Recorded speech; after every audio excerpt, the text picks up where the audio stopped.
Cherie, she's my favorite girl in the whole wide world. My favorite girl, and that's Cherie. She's my favorite girl in the whole wide world. My favorite girl, favorite girl, and that's Cherie, and that's Cherie, and that's Cherie, and that's Cherie, and that's Cherie. My favorite girl.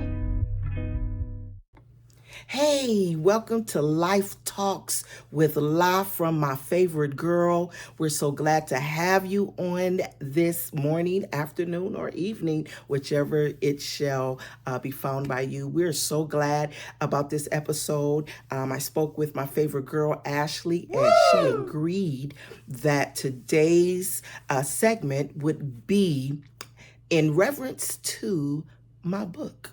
Yes, I wrote a book. For those of you that don't know, I love writing. It is my passion. I enjoy it. It's where I just release so much of my frustrations with life. You know, you got to have an outlet. And sometimes you can't go to everybody about everything, you know, so you got to make sure that you have an outlet. So my outlet is writing. Some people write music, some people write songs and jingles, but I write literature and I really enjoy it. So I wrote a book in 2016 and we'll flash that up for you.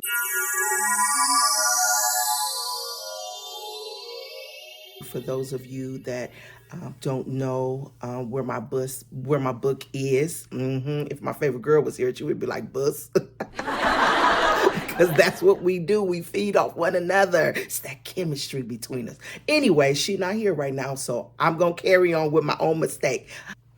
So my book is entitled "Emotionally Unstable: Growing Up Without My Daddy." Now, don't let the title fool you into just believing that it's just about daddy. It isn't, actually. It actually is a book that channels in on the childhood that we experience that actually grows up in us, and it creates the dynamics of our future friendships and relationships. And sometimes we don't realize it, but a lot of that childhood experience and the environments that we were in actually carry over into our adult relationships. We are a product of our childhood. But the thing about it is that when we come into the knowledge, we can definitely transition in our adult life. If what we experienced as a child was not healthy, then in our adult life, we can absolutely change that. But we gotta have the tools. And not only that, sometimes we gotta be made aware of it.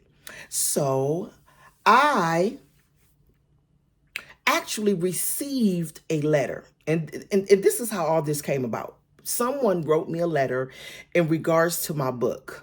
And the thing about it is that I'm looking at the time period that they're writing me and when my book was released. And between September and October, my book was released, and the person wrote me letting me know that they had found my book on Amazon. They found my book on Amazon, and it was very interesting to them, and that it was a great literature. I humbly appreciate the response, you know, for my work. I always want to make sure that I represent who I am in God and the kingdom, and at the same time deal with the reality of what life really is, you know. And so I wrote this book, Emotionally Unstable, but I want to give the definition of unstable, because we're talking about forming healthy relationships, and we don't always realize that in order to have a healthy relationship, we need to be healthy. That's right. So unstable means a person suffers from sudden and extreme changes in their mental and emotional state. They're unsafe and insecure. And that came from the Cambridge Dictionary. Now, when I first started writing my book, I did not realize that I was not healthy. I was not a healthy individual.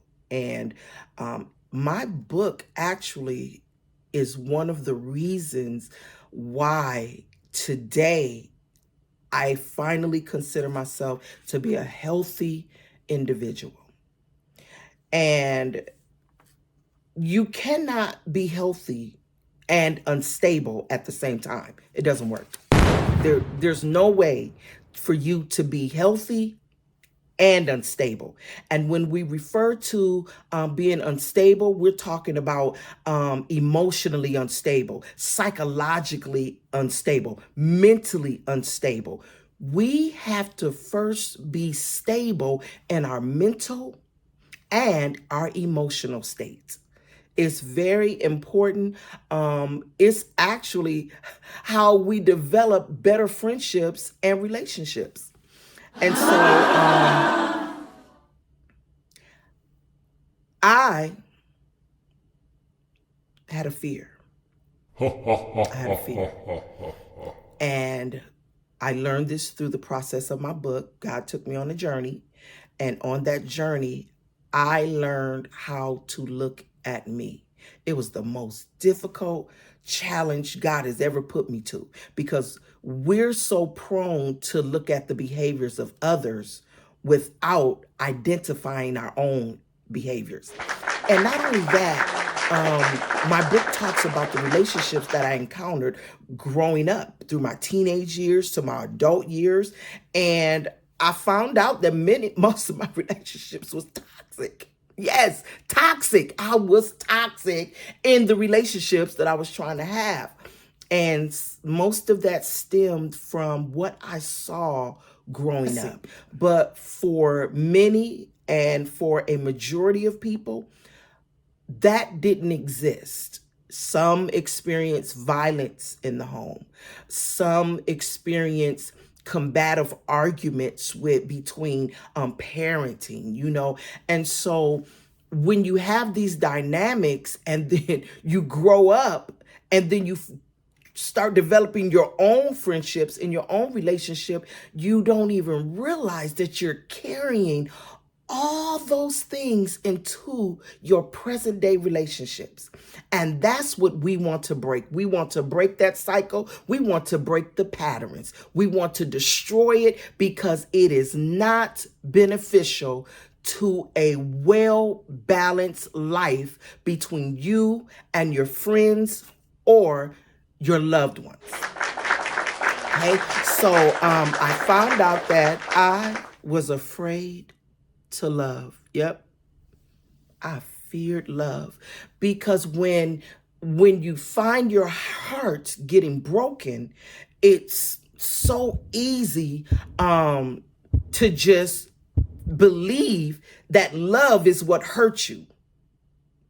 And so and so many people say it, even in our generation today, so many people believe that love hurts.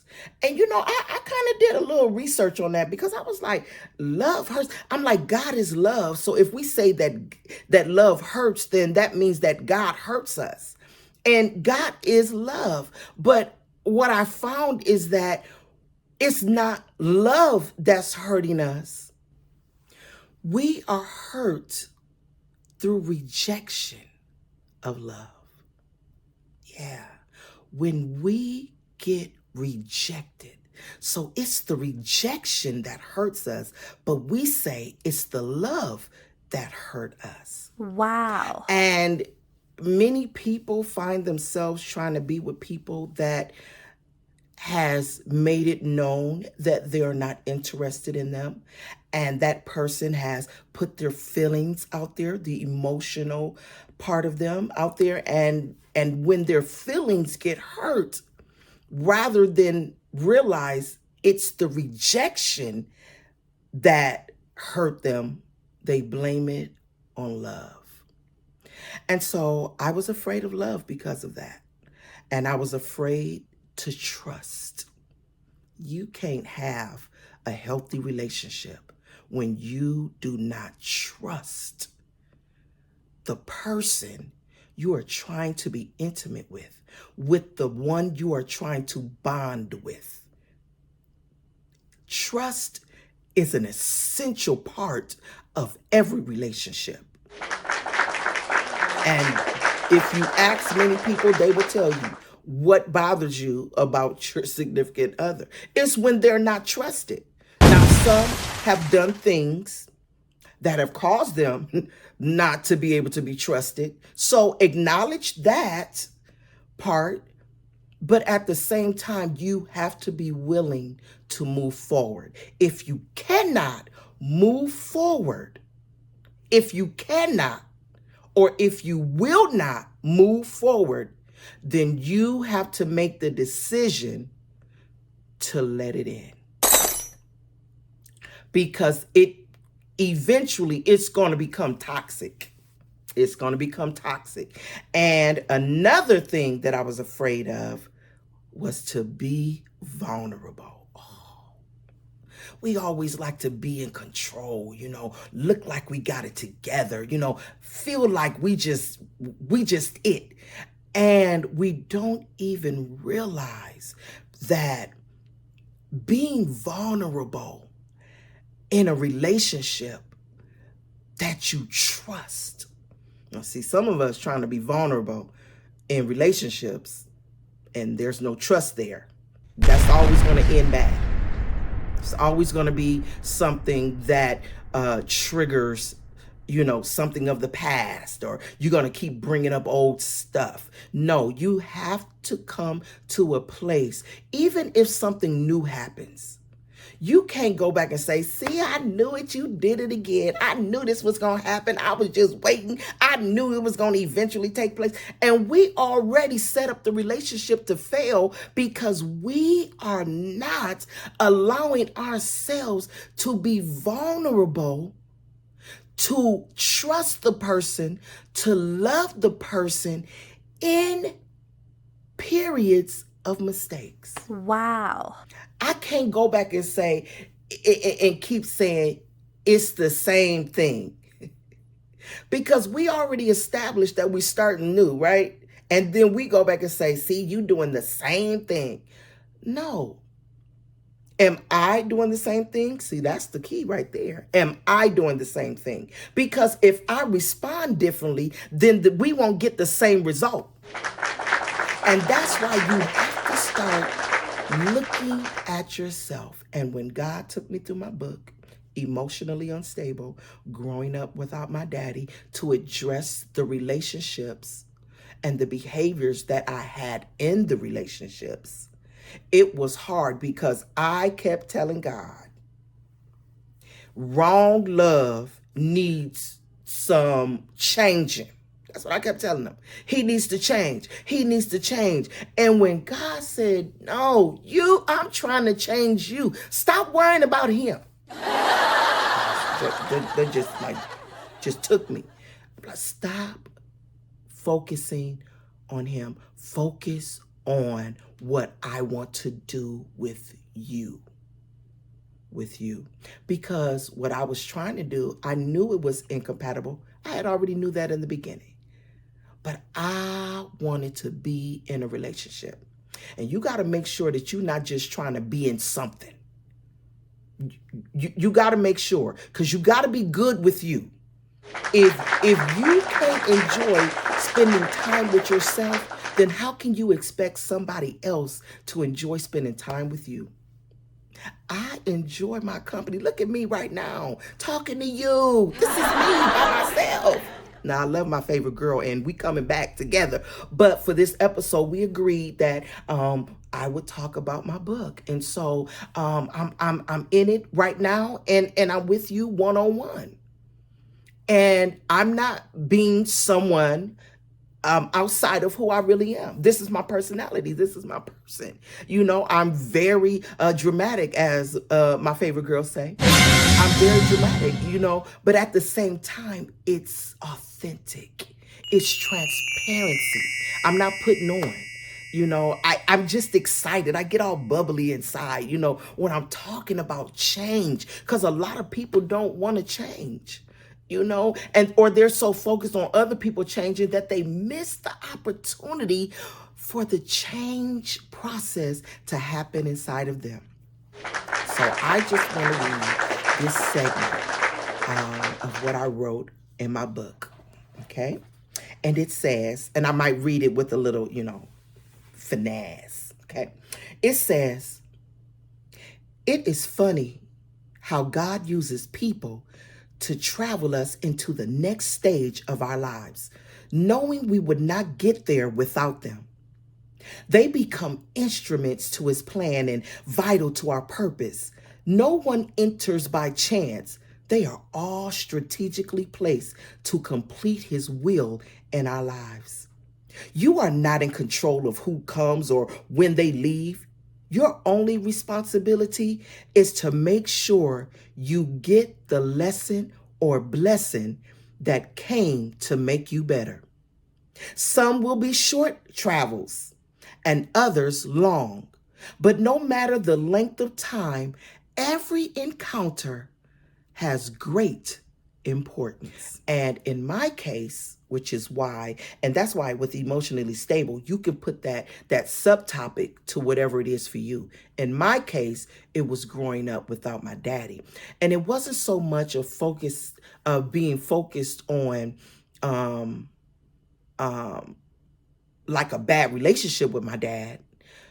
It was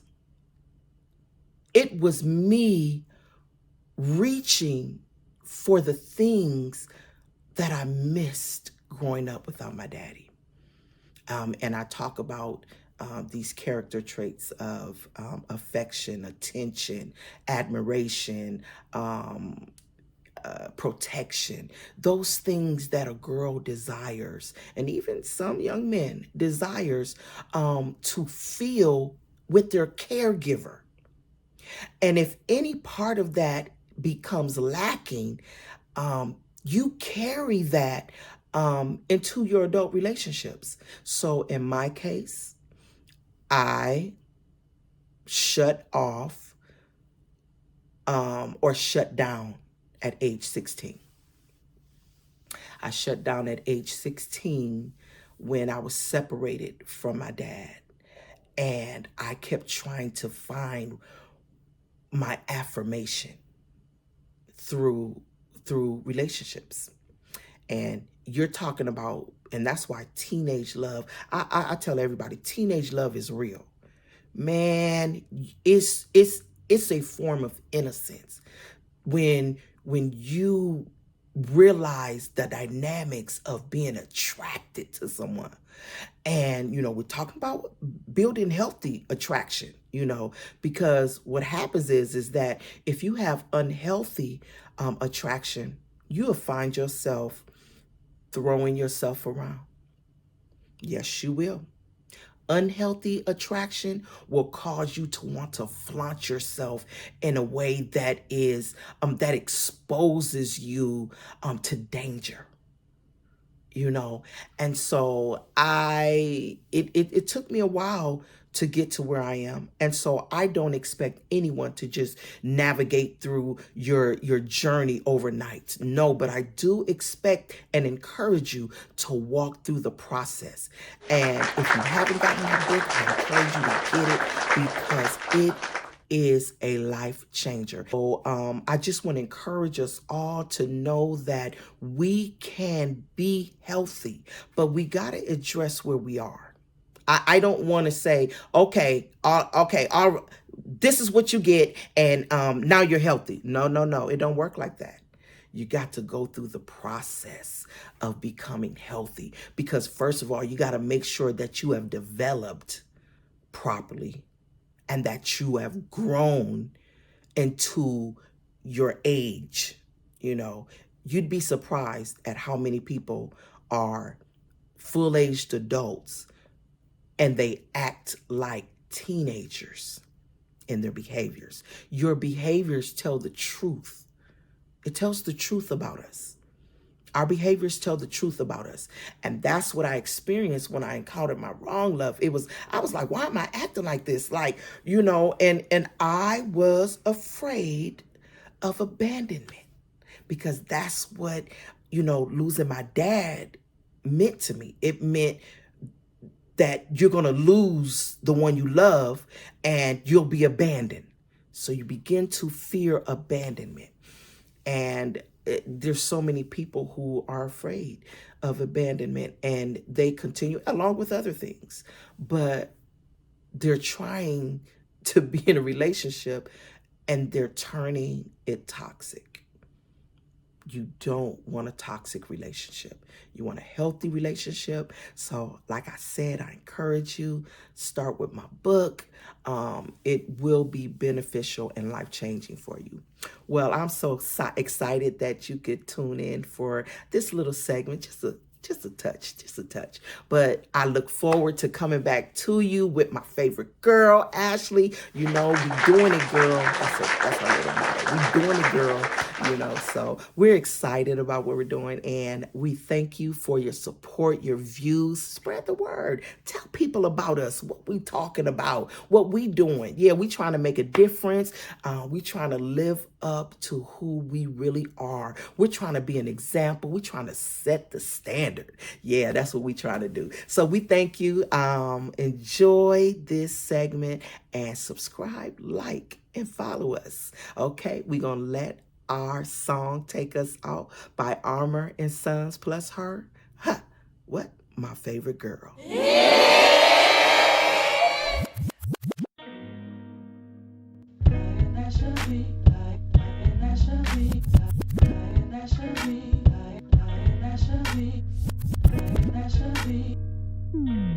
favorite girl.